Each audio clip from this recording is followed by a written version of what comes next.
یقیناً آپ لوگ خیریت سے ہوں گے، اور یوٹیوب کے جو ہے نا میرے پرانے جو ہیں آپ لوگ ویور ہیں، تو مجھے بہت دیر بعد یہ احساس ہوا کہ بہت دیر ہو گئی ہے کوئی نئی ویڈیو جو ہے میں نے اپلوڈ کی ہو، تو میں آپ کے لیے ایک نئی نہ صرف ایک نئی ویڈیو لے کے آئی ہوں، بلکہ یہ ذرا مختلف قسم کی ہے کہ اس میں انٹرویوز ہیں، اور یہ گپ شپ کے چینل کے لیے میں نے خاص طور پہ آپ کے لیے ریکارڈ کر رہی ہوں۔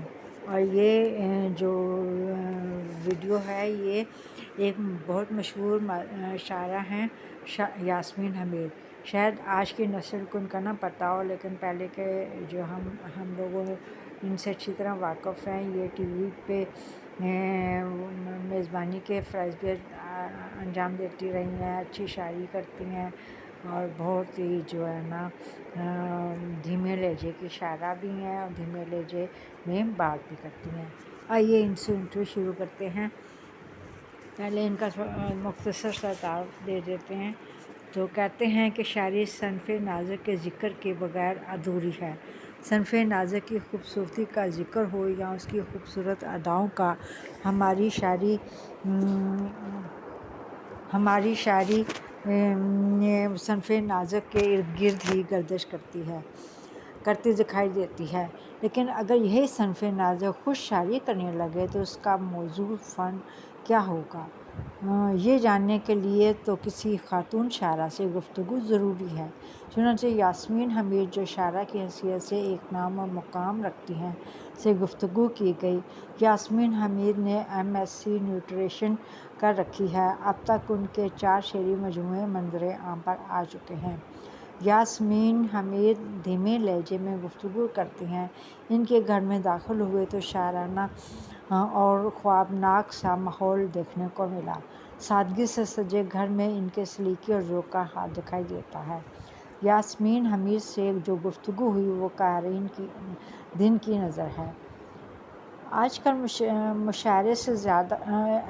مشاعرے زیادہ نہیں ہوتے، اس کی بنیادی وجہ کیا ہے؟ مشاعرے تو ہو رہے ہیں، مگر میرے خیال میں ان میں وہ پہلے والا معیار قائم نہیں رہا۔ ایک ہی کلام کو مشاعروں میں بار بار پڑھا جاتا ہے۔ بعض شاعر مشاعرہ لوٹنے والے ہوتے ہیں، لیکن اب مشاعروں میں وہ پہلے والا ادبی ماحول نہیں رہا۔ ثقافتی سرگرمی زیادہ تر مشاعروں میں دیکھنے کو ملتی ہے۔ ادبی ذوق کم رہ گیا ہے۔ ہمیشہ سنجیدہ شاعر کم مقدار میں مشاعروں میں شریک ہو پاتے ہیں۔ اس وقت مشاعرہ ایک ڈیڈ ادارے کی حیثیت اختیار کر چکا ہے۔ یہ بتائیے کہ ادب کو فروغ کس طرح دیا جا سکتا ہے؟ جہاں تک ادب کی تخلیق کرنے کے لیے ادب کے فروغ کی بات ہے، تو ادب نہ تو دباؤ کے تحت وجود میں آتا ہے، نہ ہی اس کے لیے کسی ہدایت کی ضرورت ہوتی ہے۔ ادب تو خود بخود وجود میں آتا ہے۔ یہ تو ایک تخلیقی صلاحیت ہے۔ دوسرا، اگر ادب پڑھنے کے لیے فروغ کی بات ہے تو ہمارے ہاں شرح خواندگی بہت ہی کم ہے۔ لوگوں کی زیادہ تر تعداد نام تک پڑھ نہیں سکتی۔ انہوں نے ادب کیا پڑھنا ہے؟ لوگوں کا خیال ہے کہ میڈیا کے ذریعے ادب کو فروغ دیا جا سکتا ہے، مگر تمام تر ادب اسکرین پر نہیں دکھایا جا سکتا۔ ادب کے ساتھ رشتہ قائم کرنے کے لیے کتاب کے ساتھ رشتہ قائم کرنا ضروری ہے۔ ادب کو اگر فروغ دینا ہے تو شرح خواندگی کو بڑھانا ضروری ہے۔ ہاں، اب یہ بتائیے کہ ادب کی طرف آج کی عورت کو کیسے مائل کیا جا سکتا ہے؟ اچھا برا ادب ہر دور میں تخلیق ہوتا ہے۔ اس میں تمیز بھی پڑھنے والے سے آتی ہے۔ خود اچھا ادب پڑھنے کے لیے لڑکیوں کو مائل ہونا چاہیے۔ والدین اور اساتذہ کا کام ہے کہ صرف سمت متعین کرنا ہے، ہدایت دینا ہے۔ اچھے برے ادب میں فرق کرنا تو بہرحال پڑھنے سے آتا ہے۔ آپ یہ بتائیے کہ آپ کی ادبی مصروفیات زندگی کے کے دوسرے پہلوؤں میں پر اثر انداز تو نہیں ہوتی؟ جی نہیں، وقت کا تعین تو خود کرنا پڑتا ہے۔ ہم وقت ضائع کرنے کے بجائے اسے فائدہ مند مقاصد کے لیے استعمال کریں۔ شاعری کے لیے تو کسی مقررہ وقت کی ضرورت نہیں ہوتی، البتہ مجھے افسوس ہے کہ مطالعے کے لیے جتنا وقت مجھے صرف کرنا چاہیے اتنا میں اپنی دیگر مصروفیات کی وجہ سے نہیں نکال سکتی۔ یہ بتائیے کہ خاتون شاعرہ ہونے کی حیثیت سے آپ کو اطمینان ہے کہ خواتین شعراء ادب میں کافی تعداد میں اس طرف آ رہی ہیں، یہاں بھی مزید ان کو شاعری کی طرف آنا چاہیے؟ دیکھیے، خواتین شعراء کافی تعداد میں شاعری کر رہی ہیں، لیکن معیاری شاعری کرنے والی خواتین شعراء کی کمی ہے، کیونکہ محض چند غزلیں کہہ کر آپ شاعرہ نہیں بن سکتی۔ اس کے لیے کافی وقت و توجہ کی ضرورت ہوتی ہے۔ آج کل کی زیادہ تر خواتین نے شاعری کو بھی شوبز بنا رکھا ہے، وہ راتوں رات شہرت کی حاصل کرنا چاہتی ہیں، حالانکہ شعر و شاعری کرنے کا مقصد نہیں ہونا چاہیے۔ شعر و شاعری کرنے کا مقصد نہیں ہونا چاہیے۔ اگر خواتین معیاری اور اچھی شاعری کریں گی تو خود بخود شہرت ہو جاتی ہے۔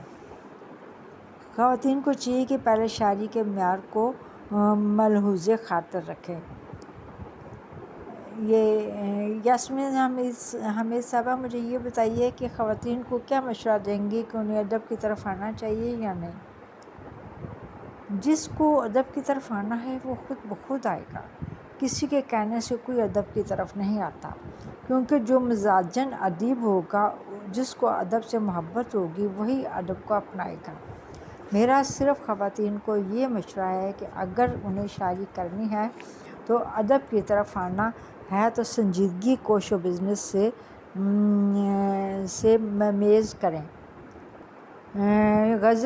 یہ بتائیے کہ غزل میں وزن کی پابندی ضروری ہے کیا؟ وزن کی پابندی بھی خود بخود ہو جاتی ہے یا اس کے لیے کوشش کرنی پڑتی ہے؟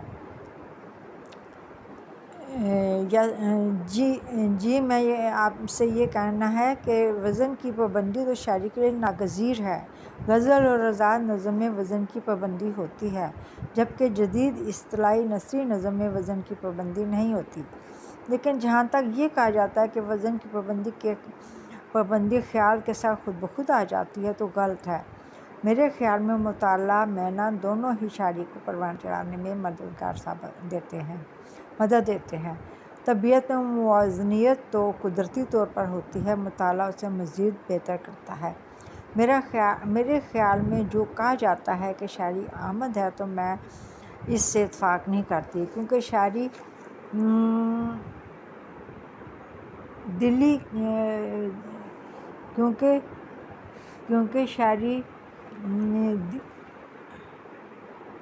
ولی کی مانند نہیں ہوتی۔ بہرحال سیکھنے کے عمل سے اور مطالعہ سے شاعری میں بہتری لائی جا سکتی ہے۔ اس کے لیے ضروری نہیں کہ آپ سوچ سوچ کر اور رک رک کر ایک ایک لفظ ٹھیک کریں، لیکن شاعری کے رموز سے آگاہی بھی ضروری ہے۔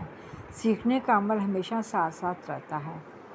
یہ تو تھا یاسمین حمید کا انٹرویو، جو ہے بالکل صاف دل کی خاتون ہیں اور شاعری میں بھی بہت نمایاں مقام رکھتی ہیں۔ تو انہوں نے جو صاف صاف باتیں اور کھری کھری باتیں کی ہیں، اسے پتہ چلتا ہے کہ وہ کتنا جو ہے نا وہ ان چیزوں کو اہمیت دیتی ہیں، جو شاعری کے لیے بہت عرصے سے سمجھی جاتی ہیں کہ بہت ضروری ہیں۔ تو یہ حصہ اول ہے یاسمین حمید کے انٹرویو کا۔ تو اب میں اس کو تھوڑا سا آپ کو بتا دوں کہ یہ انٹرویو کا دوسرا حصہ میں بہت جلد لے کے آؤں گی، تو اس جو ہے گپ شپ کے چینل کو بھی سبسکرائب اور لائک اور شیئر ضرور کیجیے گا۔ اللہ حافظ، آپ کی مہر نسیم۔